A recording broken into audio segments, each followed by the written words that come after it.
You get nothing. You lose. Good day, sir. Welcome to the Giles and the Goalies podcast from Wild Extra. Here we are at full staff for a second consecutive week. God damn. Some sort of record. And you would think that recording your podcast right after your team plays the Oilers, and I do mean right after, would put everybody in a good mood. But that's not the case. I personally want to find the cutest animal near my house and just punch it right now. That was so frustrating. What just happened in the wild? But I'm not going to do it.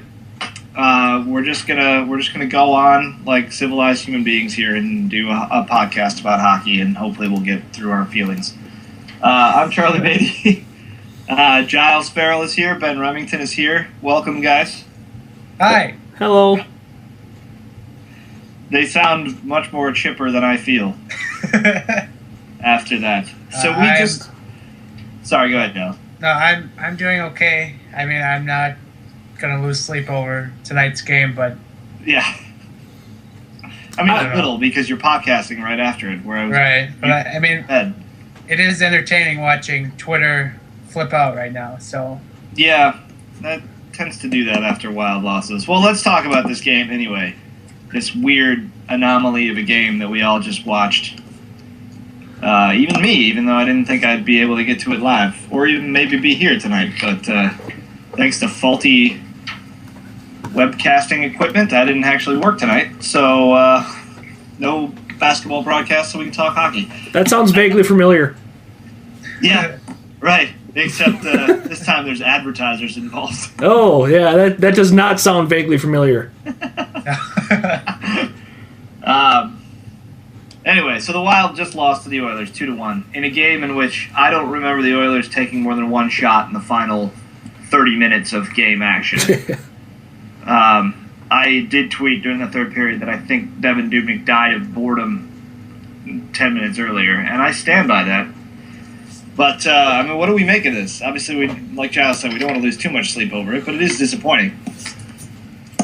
Yeah, I think, I mean, it's kind of a double-edged sword because on one hand, you know, you really need to beat teams like this. I've kind of beat the drum of the last 12 games of the season ad nauseum at this point, and how much of a meat grinder within the Western Conference those last 12 games are. So, given that back half of the schedule and kind of the little bit of cupcake road that we're on right now for the next 2 weeks, you really need to, absolutely go hungry hippos on every point that you can possibly get right now.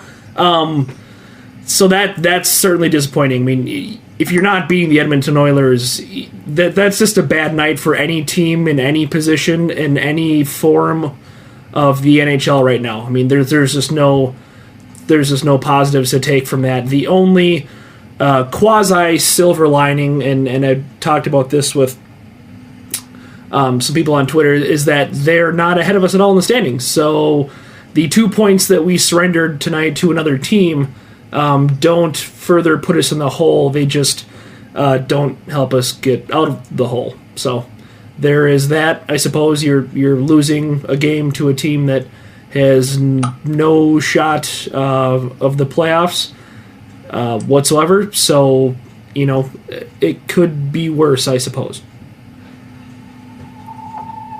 I mean, certainly after the first period, when the Wild saw the Oilers were playing for real, then they were like, oh, maybe we should, try. So it was kind of disappointing to see the first period go to waste, considering how they played the next two. It's the same thing that happened with Dallas the other night. I mean, they didn't play very well in the first two periods against Dallas. Right. So the third period was a volcano, but we'll get to that in a little bit. But yeah, I think, the Wild have been playing at such a high level that the letdown was inevitable. You just wished it wasn't against a team that you could theoretically beat in your sleep, and they almost did beat in their sleep. I mean, the Oilers didn't play well tonight for at least 40 minutes. They did play well in the first period, but they played like the Oilers the rest of the game. Right. And, getting back to what Ben was saying, it's kind of it's horrible to lose to the Oilers, but they're going to beat somebody. And I've actually looked at the Oilers' schedule this year to see who the teams that they have beaten. Mm-hmm. They haven't won many games. I think this is win number 18 for the Oilers. Woo! But almost all of their wins are against teams you would think were good teams. Their Right. last one was against Boston. Before that, Montreal. Before that, New Jersey, whatever. San Jose. I mean, they've beaten Washington. They've beaten Montreal, I think, twice this year. They've beaten the Islanders. They've beaten Chicago. They've beaten the Kings. I mean, so basically, they come to play against good teams. Right. Well, they've also beaten Buffalo twice, but that's not important. Who hasn't? Tampa Bay, the Rangers. I mean, when they win, I mean they're beating good teams. They're not knocking off the Arizonas of the world. In fact, they can't beat Arizona to save their lives.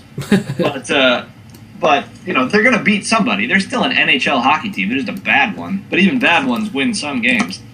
So I don't want everyone to lose their minds. And I think the other silver. What's that? Good teams don't win every game either. Exactly. And I think the other silver lining that we can talk about this is that, like Ben said, the Wild do have a pretty easy schedule for the next about 2 weeks in terms of the records of the teams they're playing, except for Thursday, when they have to go to Nashville. And after losing this game, they're going to come out and play on Thursday. And that's the game you want them to do it for. Right. Can I just vent for 2 seconds that we lost not only the Oilers, but both goals were by Benoit Pouliot. Are you freaking kidding me? Mm-hmm. Okay, I guess that was as much as I'm going to vent. No, I don't want to use profanity here. I dislike Benoit Pouliot as much as the next man, and I actually blame him, not Doug Risebrough or Tommy Thompson or whoever, for the reason we don't have Anji Kopitar on our team. I blame Pouliot. That's it probably makes no fair. sense, but I do it. That being that Kopitar was selected 8 picks after Pouliot. Well, Same draft. now you're just splitting hairs. Nah, well. I can be mad at whatever I want. No, you're well within your rights to. Yeah, I don't blame you there. But yeah, you really can't look past NHL teams, I guess, is the lesson here. I don't know that the Wild were necessarily looking past them, but that first period kind of gave some kind of indication that maybe, perhaps, the absolute, mudhole stomping that we gave them on Friday night was probably something that made them take the Oilers a little less seriously out of the gate, at least. And the Oilers came to play, and they've, for as much as we make fun of them, they still do have some, air quotes, some young talent. They're not quite as bad as Buffalo, so they'll steal one every once in a while if you let them, and we let them.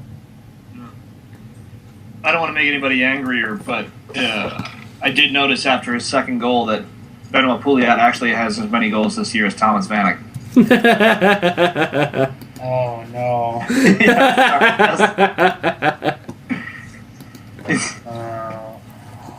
Why don't I just kick this can of gasoline towards that fire? Yeah.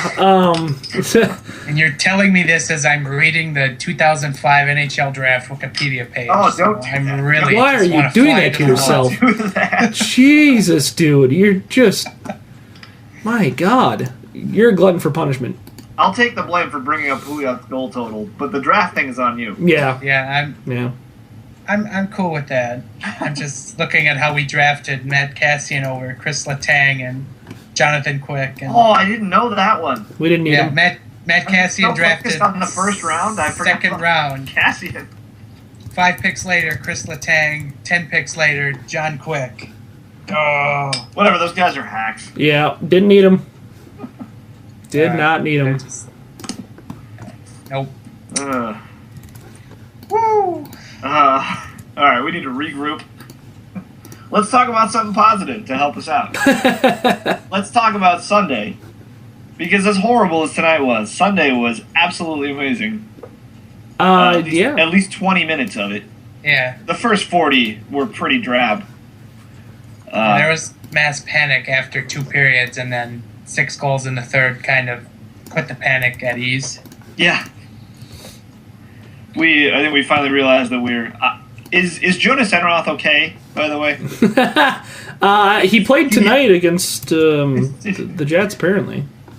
Oh really? So he's all right. They didn't have to put him in a straitjacket to get him on the plane. No, apparently, yeah. I think the Jets only scored 4 goals on him, just 4. Oh, that's all. So clearly, the Wild are better than the Jets when the Jets can only score 4 on Enroth. Yeah, I actually I watched Sunday's game. I watched the first period, and then I went I muted it and I just had it on in the background of my office as I recorded my other podcast, and so I didn't see the second period. I turned on, I looked, like, Dallas is up 1-0 Then I turned back during the third period. I'm like, it's tied, and then I turned back and it's 3-1. Wow, okay. And then I turn back and look again, and it's 5-1. And I was like, Jesus. Maybe I should have had my face turned towards the TV a little bit more, and I would have caught some of that fun. But I missed out on pretty much all of it. But obviously, I mean, the Stars are in kind of a tailspin right now. So that's nice that we can take advantage of that, if we can at least take advantage of the damn Edmonton Oilers. I think the best reactions you can get out of or in situations like that where a team is just piling up goals are from people who don't watch a lot of hockey. Yeah. And I was watching the game with my wife, who is exactly one of those people. And she's a very nice person. She felt really bad for Jonas Enroth after his goal. She was like, "Is this okay? Can you do this?" I had to explain to her that this was fantastic. Yes, this is more than okay. But yeah, it was. I wish I could have had a recorder on my wife for that entire third period, because her reactions were fantastic. I just remembered that the night before, Dallas gave up 7 goals to Detroit.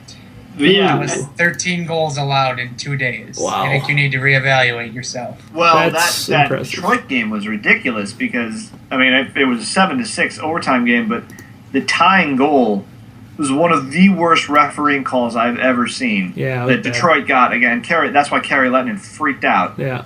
During the game, because Justin Abdelkader basically came in and two-hand shoved him in the crease out of the way so a puck could slowly trickle in on the other side of the net, and the referees didn't do a thing about it. It was amazing.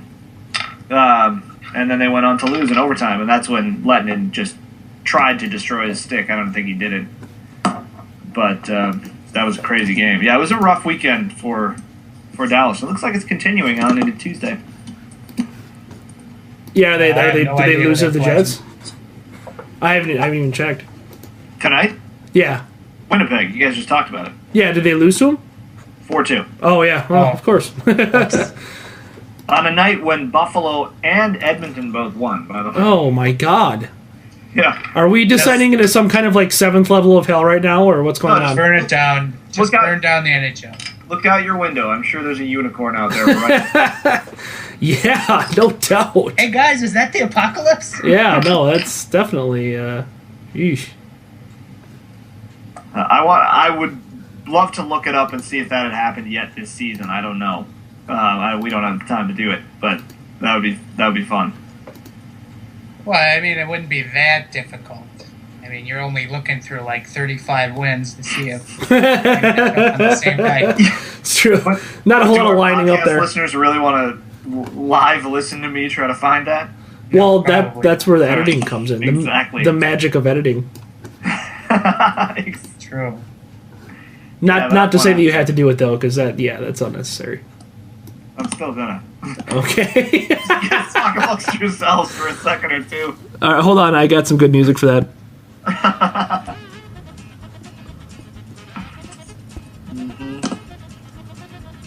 Oh, are we actually doing this? No, we're not actually doing it. Please, Oh, okay. Please keep going. I was going to We say... can move on to our next topic, Okay.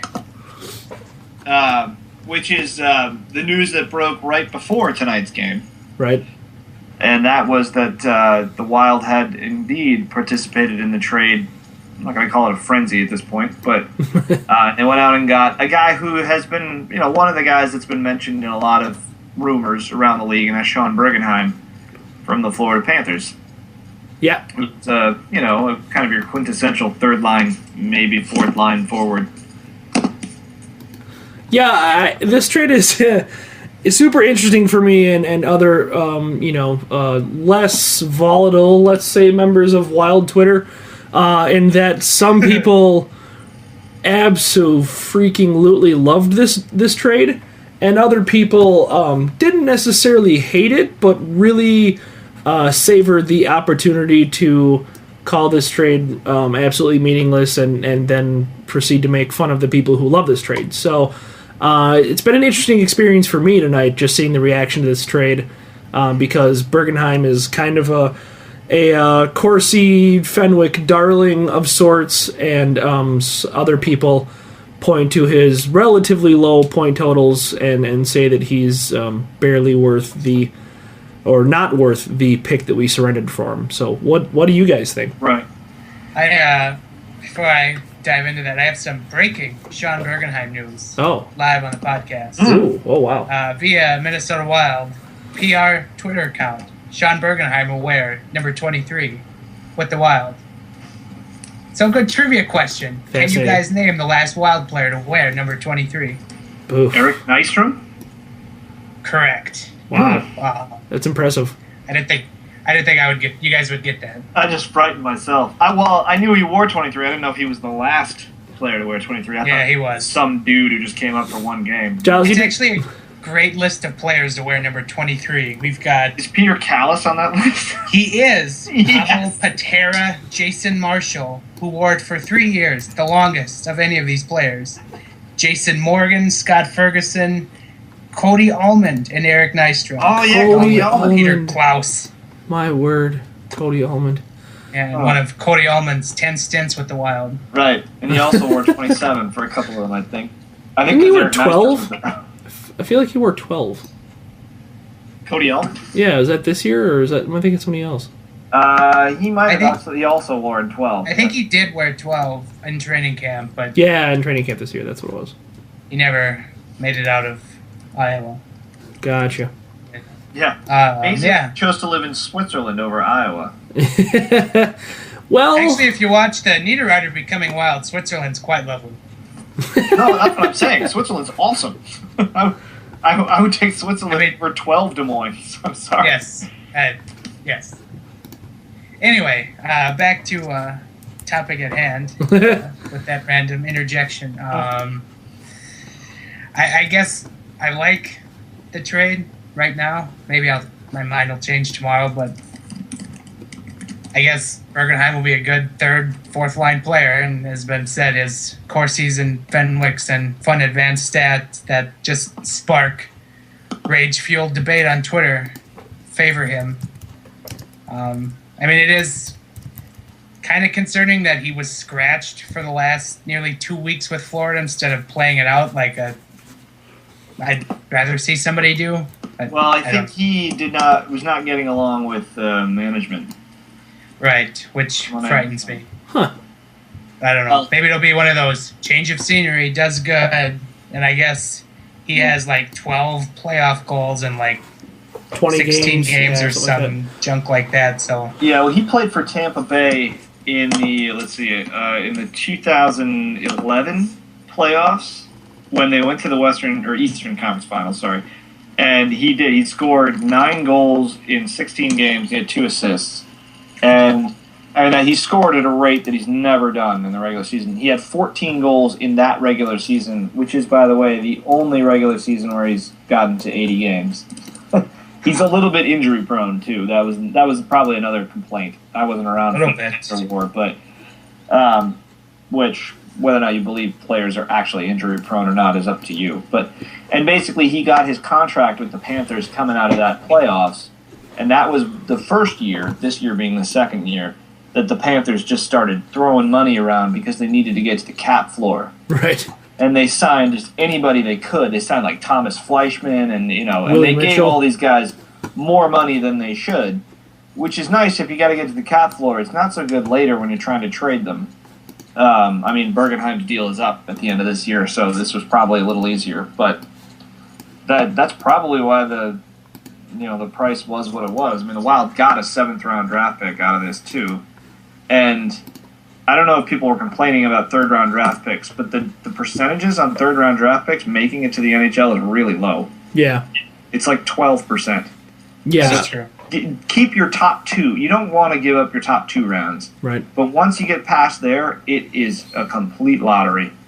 Yeah, crapshoot. Yeah, and that's why I didn't mind the trade at all. I kind of like it. They obviously needed a little bit of forward depth, and adding a guy who's got all sorts of, hashtag fancy stats like that can't hurt. We'll see how much of an impact he actually makes. That's really what it comes down to, is whether or not that pick was worth it. It's all hindsight, but really a 3rd-round pick, you can't be too terribly upset about giving up a 3rd-round pick. And I don't know that anybody was too upset about it, but, it just, we'll see. The only issue that I might take with it is I really kind of wanted to see Michael Karanen this year, and I don't know that this trade really dooms him to not be on the roster very much, but I think it maybe decreases his odds of seeing the roster a whole lot. So that's the only thing that I was a little disappointed about. Yeah, we all want to see Karanen because we've never seen him. Right. But what happens when we do see him, and if he turns out to not be what we hoped he would be? Well, that's very pessimistic of you.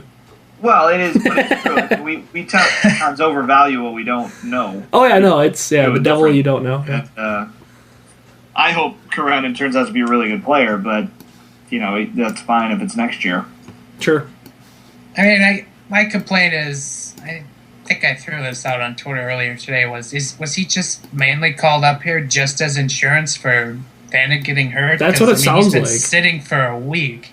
Yeah. And they had 2 games in there against Edmonton, so I guess I would have liked to have seen him maybe get swapped out for a Veilleux or Hall or somebody just to get a look, but if you're not going to play him against Edmonton, you might as well send him back and let him play in Iowa. What if he could have scored tonight? Michael Karanen was the difference. Yep, we missed out. Never know. We missed that train. Now we'll never know. Overvaluing what you didn't see. Yep. Stu Bickle also would have scored tonight. Oh, God. Okay, I'm sorry. I took it too far. Stu Bickle would have recorded that was too far. the Gordie Howe hat trick tonight. Nicholas Backstrom would have scored tonight, but he was thrashed. I think. I don't even look at Wasn't he the backup? He was the backup.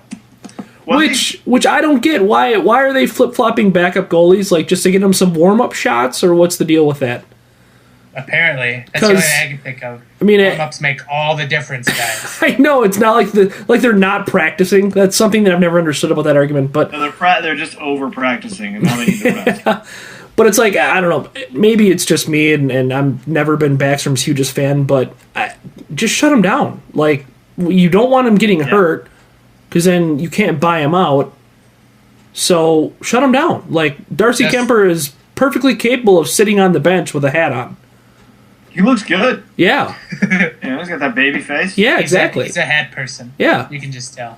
And, Backstrom is, he's served his time with this organization. We certainly appreciate what he's done and whatnot. I'm sure he's a rather, chummy guy for a Scandinavian in the press box. Just keep him up there. Just take Backstrom to that mythical farm that you take your dog to when you're 10 years old.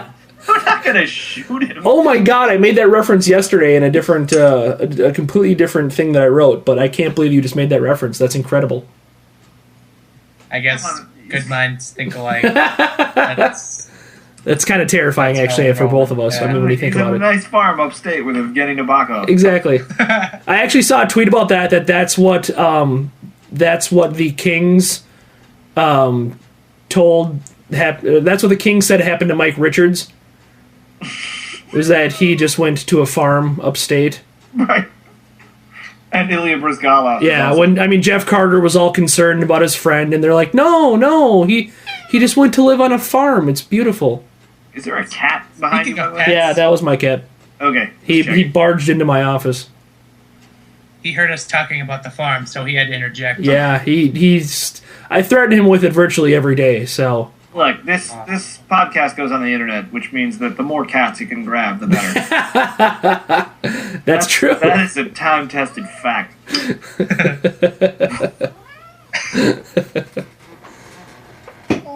I'll just keep pinching him so he keeps, making noises. And we're talking about cats. Mason will appreciate it. We can't move on to our weird topic of the night. Have at it. Well, now's a good time. I hope that people listening to this would have seen this footage during the game, and I'll try to find a picture of it when I post the podcast tomorrow, because it needs to be seen to be appreciated. But Chuck Fletcher is rocking a pretty sweet hair style. I can't tell if it's a hairstyle or a hairpiece or a hairstyle that looks like a hairpiece. Maybe it's a hairpiece, it's a hairstyle. Close crop, Yeah. kind of high and tight thing, which fit his very stiff personality. And now it's like when George Costanza got that rug, but then they threw it out the window, and then the bum picks it up and just puts it on his head. That's what Chuck Fletcher's real hair looks like right now. Random question. Is that a Seinfeld reference? Yes, it is. Okay.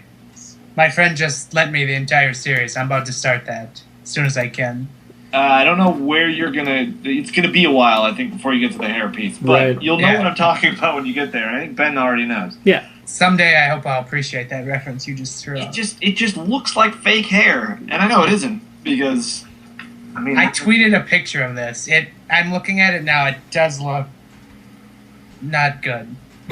Yeah. I don't know. But then I also threw out that picture of Brian Burke's hair. And oh yeah, that's pretty spectacular. That's the winner, hands down. I mean, that's If you've not, I'll throw that one up there too. But if you really want to see it, and I forget to do this, put it on Twitter feed. Just scroll down until you find Brian Burke looking like he's on a 12-day bender. Until you see Nick Nolte. Right. Yep. Yeah, I think that's what I said. I thought he was auditioning for the Nick Nolte story. Yes. And not like young Nick Nolte. No, like mugshot Nick Nolte. Yeah, there you go. Yeah, yep, exactly. So that was our little hair tangent, which I really just want to spread awareness of this so that people go out and see it. We're not going to be able to do anything about it. I love good hockey hair. And Kyle Granlund has great hockey hair. He does. Him and Nordy have the same haircut. He takes off that lid, and it's spectacular. I've always been a fan of, he's got the pin straight hockey hair. I've always been more of a fan of the nasty curly mullet, like the classic Jaromir Jagr look, yes. or more recently, like a 5-year stretch there where Lemieux and Jagr were trying to outscore and out-mullet each other. They were, yeah. Yes. Or more recently, Scott Hartnell has pulled off a fantastic curly-ish flow along with his playoff beard. He's got like a nappy medieval prince thing going on. Yeah, he really does. That's actually spot on. The greatest reference I've ever pulled out of my butt. Yeah, that was impressive. I think Steven Stamkos had a mullet for like half a year. And he got rid of it. Well, didn't we all? It was great. Did it too. His was awful. Yeah, I'm seeing that now. It's just hideous. His was so intentional. Like he literally cut his hair that way. Other guys just grow out the flow. Yeah, that's the only thing Patrick Kane doesn't do well is grow out mullets. Everything else is good. It's about as worthy as Sidney Crosby's playoff beard. Yeah, which is playoff horrendous. His playoff what's a mustache light? Yeah, it's not even you can't really consider it that. It's like heavy peach fuzz would be maybe the better direction of calling what he has. He's only like 28 now. Yeah, I know. It's you're just kind of giving up hope on him being able to grow a full playoff beard at this point. I mean, it's just not going to happen. You make the playoffs every year, and it's not happening. Yeah. You think you would have figured this out by now, right? Anyway. we'll move on to. So we've been talking about trades a little bit. I think Giles, I'm gonna let you kind of run with this because you, I think, know more about it than anybody else at this point, at least in terms of Wild extra land. What else is out there and what the Wild might make the play for? Well, I mean, I guess I certainly hope the Wild are done, since I think I read Chuck Fletcher say that he doesn't want to part with any top draft picks or any top prospects at this point. So certainly maybe adding a defenseman would be on the list, but you'd probably have to part with something you don't want to part with. So I don't know if the Wild are done or not. I certainly hope they are, I guess, at this point, barring another defenseman injury, which we're good for a scare once a game now. Oh my god. Yeah, and I think that's actually the reason why they probably will grab somebody. I don't think it's going to be somebody that makes everybody go, ooh, we got that guy. You know what I mean? It's going to be somebody who is a sixth, maybe even seventh defenseman on another team that the Wild see something in that they're going to grab just in case. Because it's such a grind, and we don't want Justin Falk in the lineup in Game 5 playoff series. Maybe I'm nuts, but I don't hate John Blum. Am I But just the Wild completely do. out there? What?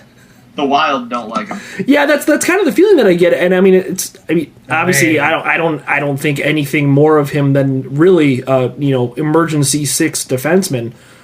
But I don't know. I'm not terrified of him being an emergency six defenseman. If we're faced with injuries to three different defensemen, I at that point you just kind of shrug your shoulders. I don't know. I'm with Giles. I'm with both of you on that, I guess. I mean, I hope they don't necessarily make a move, but I could see them making a move for a really really low end defender that costs them virtually nothing. Who's the Sean Bergenheim of defenders? Actually, I don't think they'll go to that level. I don't know. Really I'm not sure. They may trade the 7th round pick they got for Sean Bergenheim for this defense. I really mean it. Yeah. I mean, obviously they're not going to give up a 1st round draft pick. They don't have a 2nd round draft pick to give up, I don't think. No. I always forget which that was years. the Molson deal, right? Well, Yeah, I think so. And next year? Oh, it was? Both? I know they don't have one in 2016. I don't know about this year. Oh, okay. But if they don't have one this year, all the more reason they're not going to go out and make a big play Right. And give up their 1st round pick. Any team that gives up their 1st round pick in this year's draft, to me, is just screwing themselves. Right. It's such a bad idea. I mean, the draft is really as deep as everyone says it is. Hold on to it because, I mean, look at the 2003 draft where people were drafting like Corey Perry 25th. And people are saying this is going to be a better draft than that.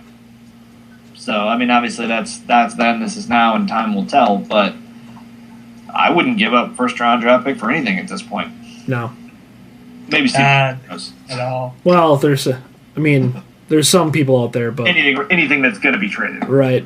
Really. Can always I bring up guess- Phil Kessel in that ilk, but Oh. Just stop. This is what, like Giles is the bear, and we're just going to see how far. Nothing made me more angry last week than suggesting we should trade for Phil Kessel. Oh, I know. It's so funny. Just I mention it every week. This No. makes me less angry. Oh man. Even next I mean, week on our post-trade deadline podcast. I'll be less angry when it's after the trade deadline, but I mean, I read that Toronto was looking for, I think it was a 2nd round pick and Burmistrov from Winnipeg just for Daniel Winnick. So I'd be terrified to know what they actually wanted for Phil Kessel, Right. who's under contract for like 8 more years. Right. Yeah. I mean, it doesn't mean I hate Phil Kessel, but I just don't.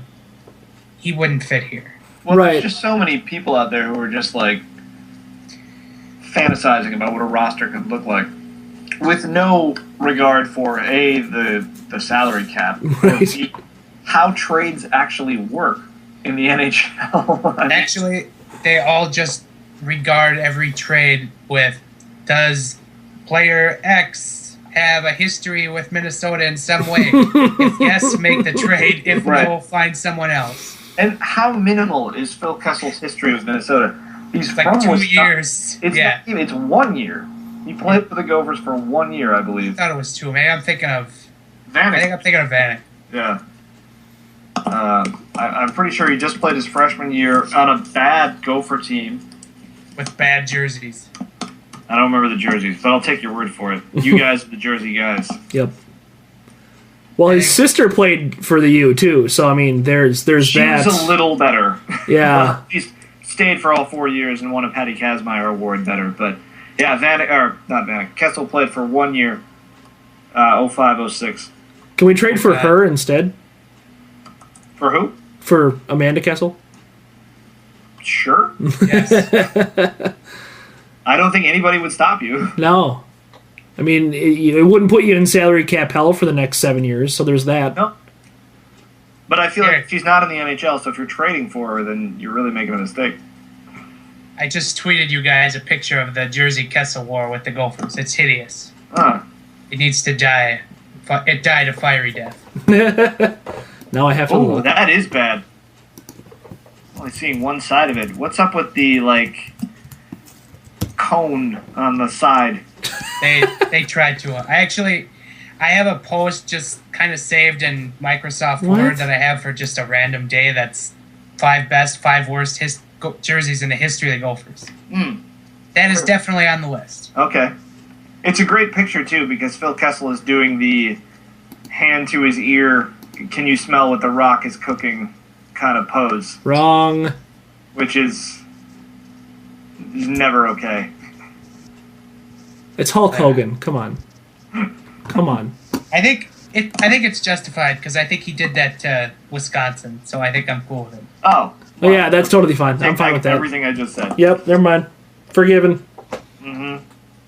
All is forgiven when it's against Wisconsin. Yeah, that jersey is not good.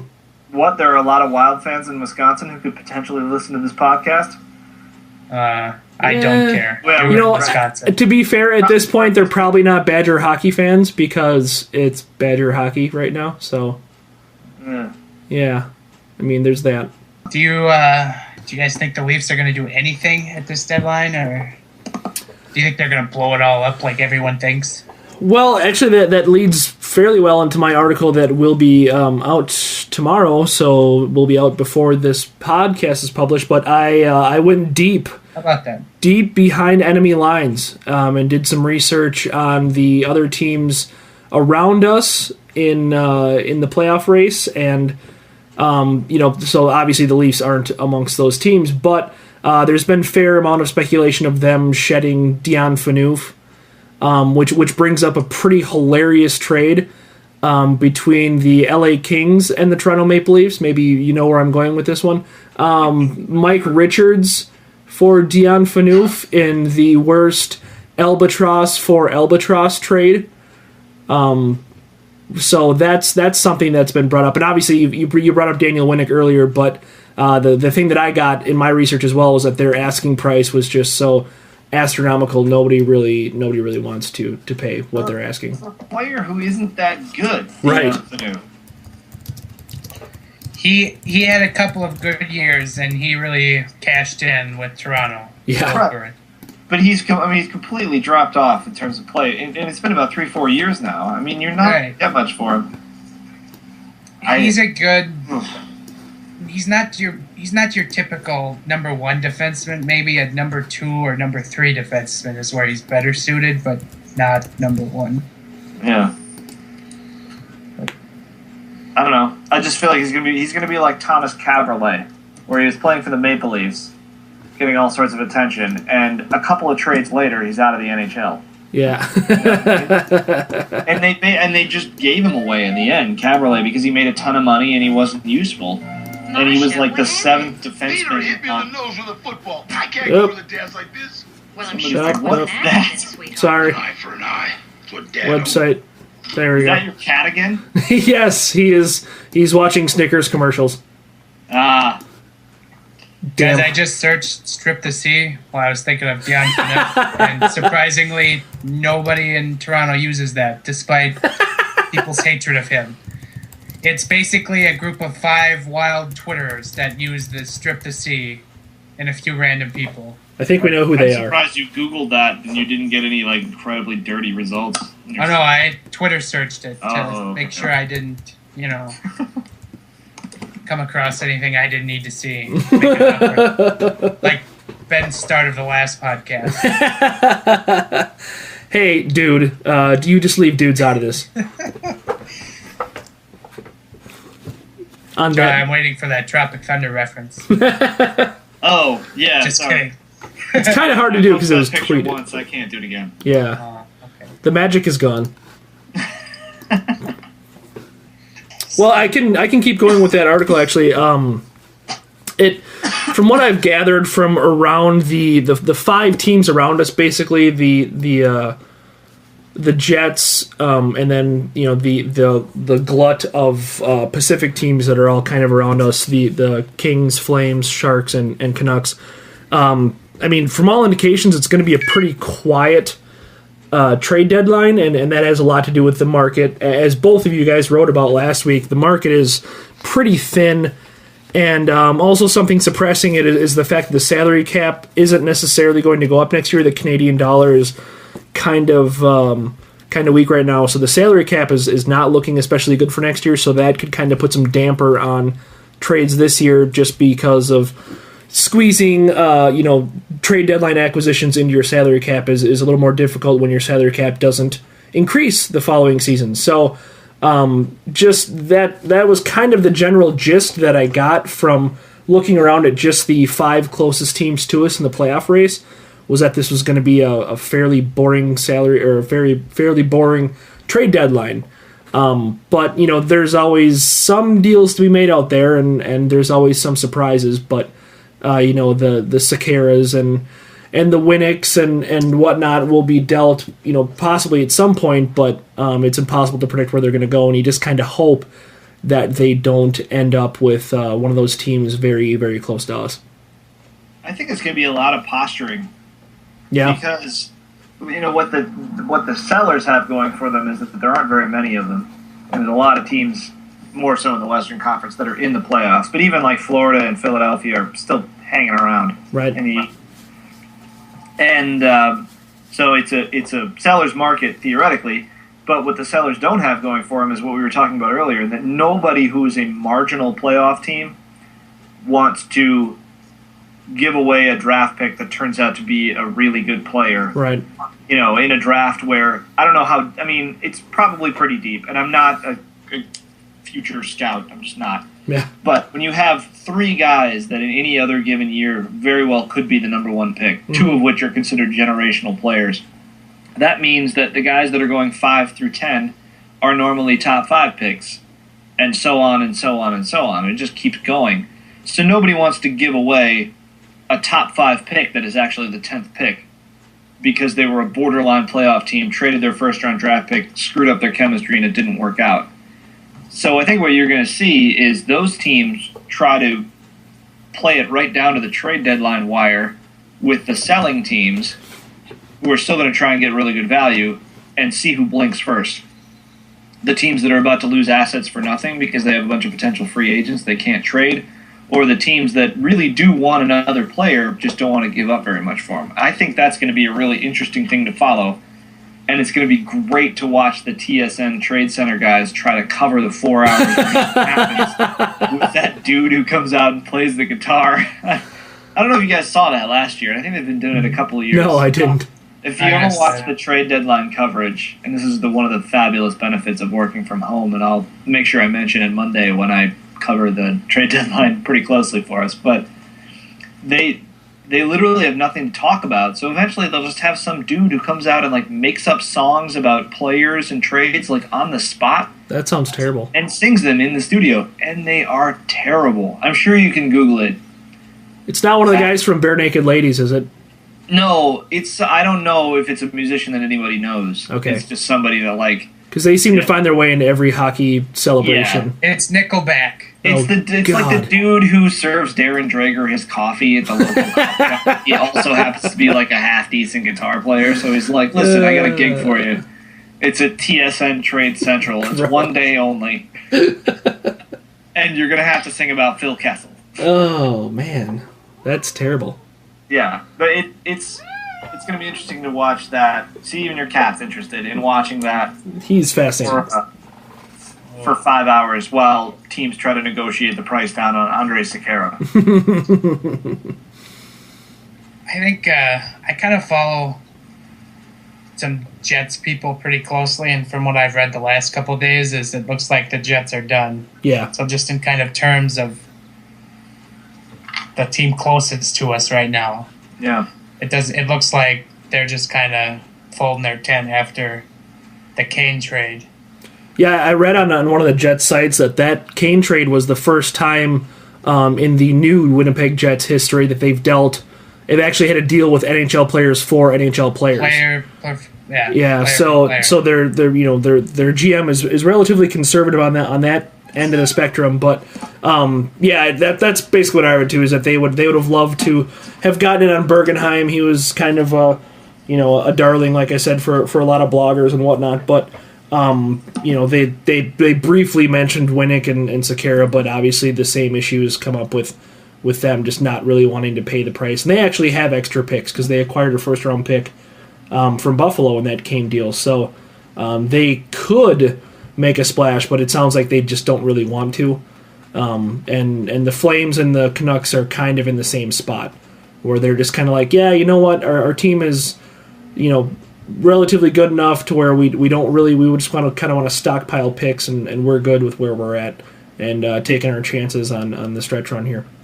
The other thing to do with 2 first-round picks is trade them and try to move up in the first round. So, I mean, you never know. Yeah.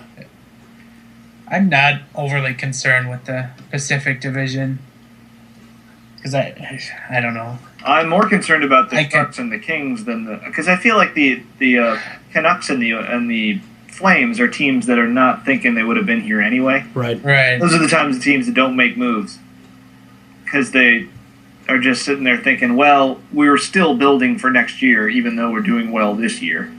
Maybe less so the Canucks, but certainly the Flames are going to be in that mode. Yeah, that's it. Right. They can't trade for another Bob Hartley, which is the reason why they're winning these games in the first place. No, they're winning because they found that horseshoe that Colorado sat on all of last year. That's true. Yeah, yeah, and that's another interesting thing. I didn't really look into Dallas or Colorado at all because, I'm not one to write them off right now, but they're 6 points behind us, so I'm thinking they're probably not going to be super aggressive at the deadline if they're aggressive at all, and maybe they're probably something more like sellers at the deadline, because they're kind of at the very, very tail end of the quote unquote still in the hunt category as far as the playoffs go, and the log jam that the Wild are in right now is thick enough without Dallas and Colorado in there. So I really don't see either one of those teams jumping into anything or making a splashing move at all. The way I see it is they have to catch Winnipeg. They're not going to catch us at this point. They just have to hope that Winnipeg falters and they can catch that, which I don't think happens. I think both of those teams are kind of toast. Yeah. Which is more amusing for me to watch Colorado crumble. Oh, God, yeah. Everyone picked them to be in the playoffs again this year, and yep. I'm just sitting there going, you're all idiots. I don't despise a team more than I do of Colorado. Both of those teams are just really incomplete. You know what I mean? They have lack the same thing. They have no defense core. Yeah. Dallas has some young, promising defenders who aren't ready for the NHL. I don't even know if Colorado has that. Not really. Yeah. But they're just, like you saw with Dallas, the last 3 games now, they're up to, 17 goals allowed? In 3 games? Yeah. That happens to them all the time. It doesn't happen every week, but maybe every 3 weeks they'll have a stretch where they just can't keep the puck out of the net. Colorado has Jan Hayda on defense. Woo! Such household name. Actually, that's probably a good name for a 7th defenseman who you could trade for at the deadline.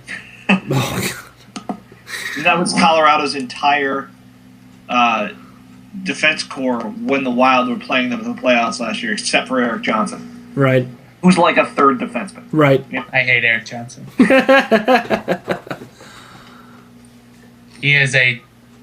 He's dishonorably discharged from the one of us category. I was just gonna say, but Giles, he's hashtag one of us. No, Because he got traded to Colorado. as far as I'm concerned, he played for Wisconsin. He's that dead to you, huh? Yeah, I hate him. Okay. That seems a little rash, but you know what? It's almost 11 p.m. and Giles' feelings are getting a little raw. Yeah. Nope. 8. Hey, the loss of the Oilers has put us all in a bad mood, so I really am not going to fault Giles for being a little crotchety when it comes to the topic of the Colorado Avalanche right now. I think he's well within his rights. You know whose fault it is that we lost to the Oilers? It's Aaron Lipinski. He got us all hyped up today about how the Oilers are so bad at playing hockey. We're just going to walk all over him. Oh, look, we lost. But he had great pictures. Yeah, no, that was He really did, actually. It was a fantastic post, fantastic. but we lost. As always. Yeah, no, it really was, and Is this like a new feature on our podcast? Just irrational hate towards super nice guy, hockey mind, Aaron Lipinski? Here's No. my listeners going, yes, I made it through an entire podcast looking at crap. Come to Giles' house. Stop. No, I think, I don't know how much hubris was involved with Aaron's post dooming the Wild tonight, but that post was absolutely magnificent. I mean, it really had everything. It was incredibly informative and demonstrative, and it also was very entertaining in the fact that he made a lot of funny points and funny little notes on the dumpster fire that is the Edmonton Oilers that just defeated our hockey team tonight. So, Well, it's funny because we have such a big writing team right, for Wild Extra, and we all do slightly different things. sure, But if somebody asked me, like, who would you read on Wild Extra if you actually wanted to learn how hockey is played? yeah, And it's only Aaron. yeah, pretty much, He's the only one of us who knows what he's talking about. yeah. But we trash him on the podcast fairly weekly now. I know. He's the only person with like a legitimate, schematic hockey mind, and we just drag him through the mud every week, and all the time. Whatever. That's all right. So we're sorry, probably- Aaron. Except for Giles, who's apparently not sorry. I'll probably email Aaron tomorrow and be like, can you teach me how to hockey? Yes. And he'll email you back and be like, I was going to. Can I listen to all 50 minutes of the podcast? Oh, I'd like just stop at 45. Yeah. Just Somewhere don't around there. Go past that. It gets really boring after that. Don't worry. Yeah. Right. Or I should say, even more boring. That part might actually be true. Yeah. I'll just say Ben gave the mic to his cat. Also true. All right, then. Do we have anything else this week? Well, as promised, that sparked the hair conversation on Twitter. Ben Scrivens did play like Julie Gaffney and D3 to Mighty Ducks. Oh, yeah. I have to put that in there. Yes. I forgot about that earlier. For those who were paying attention to Giles on Twitter, he did promise some D3 drops during the podcast. Just made it. The Wild Extra account tweeted Wild looking like they're playing a JV team, and it was just wide open. I had to take that comment. It was perfect. I'm going to have to plead ignorance here so you can explain it. I didn't get the reference. Oh. In D3, the Mighty Ducks team is the junior varsity team at this said high school, and they play the varsity team in the climax of the movie. So I need to go back. And Julie Gaffney pitched a shutout Right. because the varsity was coursing all over the Ducks. And then the Ducks came down the rink and scored by Greg Goldberg. Is there Corsi charts for any of the Mighty Ducks movies? I would be interested in seeing that. Somebody's going to make some. That they should. The Ducks have the worst Corsi in the history of hockey. They but kind of did, yeah. They did. They had an outrageous PDO. Yes. Outrageous. was like 105 plus. Pretty sure their PDO in D3 was probably like 200. I'm glad you went straight for the numbers that aren't mathematically possible. That's the highest you can get there. That's the pinnacle of hockey. 200 PDO.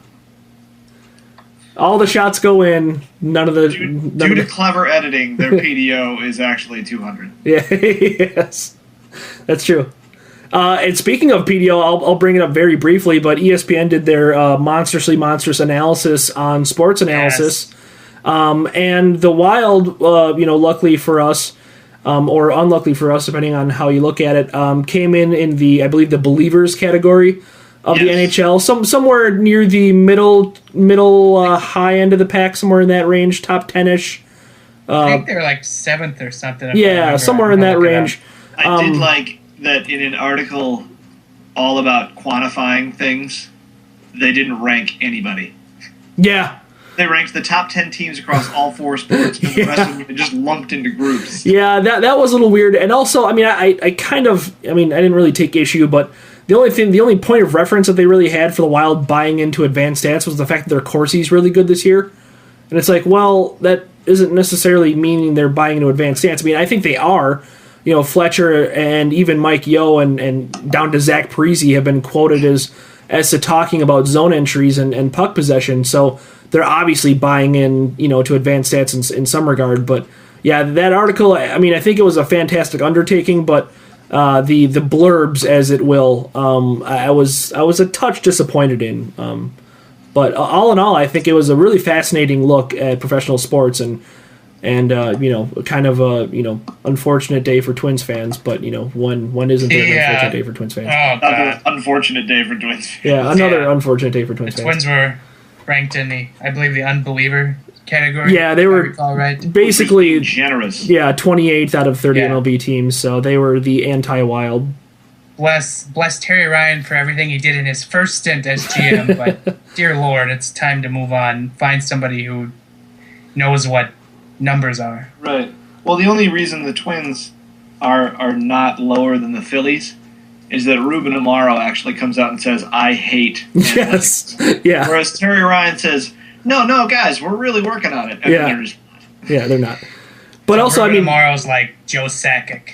Yes. Well, exactly, and that was the other interesting point. The only team in the NHL that really qualified under the quote unquote non-believers category was the Colorado Avalanche. So the hatred of the stat head community last year ends up being the ire of the stat head article this year, and their chickens are coming home to roost in a big way. So the great Patrick Waugh quote, "I just go by feelings." Yeah, that's all he's done his whole career. In his defense, you can kind of see that's really all he's ever done in every single situation ever, all the way back to the Exodus in Montreal.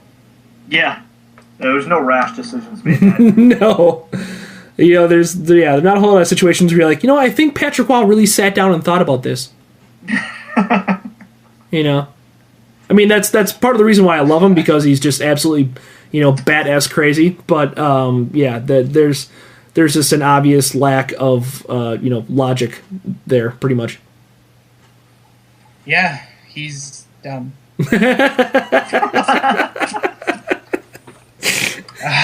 Seething Giles chimes in.